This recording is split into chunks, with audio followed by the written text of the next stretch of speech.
I just want to say to the representatives of the Chinese embassy opposite, and through them to the Chinese government itself, the whole world is watching. Tout le monde regarde.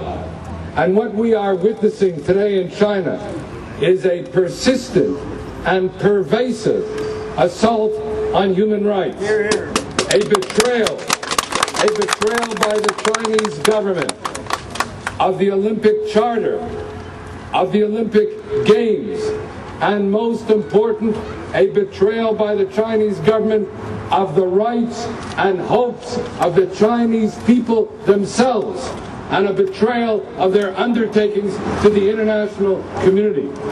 7 years ago,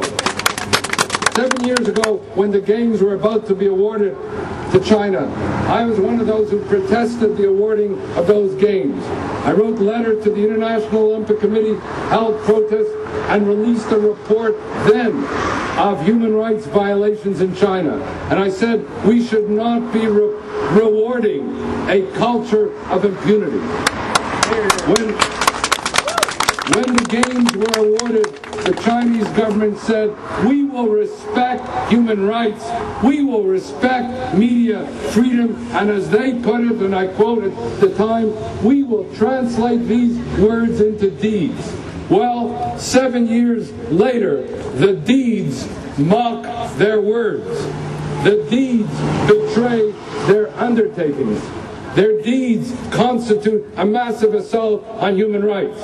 And so I say today to the Chinese embassy opposite and to the government of China, release the political prisoners we are holding illegally and abusing in detention. Release Chinese Canadians like Hussein Jalil, who are being held for no other reason than because of their ethnicity. Stop the criminalization of the Falun Gong.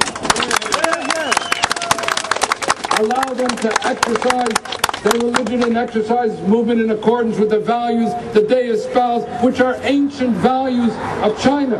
Values of truth, values of forbearance, values of tolerance, that which the Chinese government should itself be respecting today. End the repression of Tibet. Put an end to the firewall between journalists and the Chinese citizens, and between Chinese citizens and the media themselves. Stop being the world's leading exponent and practitioner of the death penalty. Put an end to the death penalty, another assault on innocence. And finally, stop your complicity in the genocide in Darfur.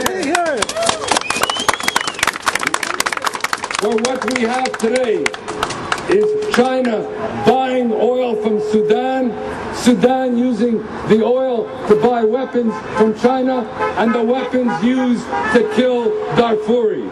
And so we say at this point to China, the culture of impunity must end. And we call upon all the leaders of the world who are in Beijing today and who will be visiting to raise their voices, to shatter the silence. For a time such as these, qui s'excuse, s'accuse.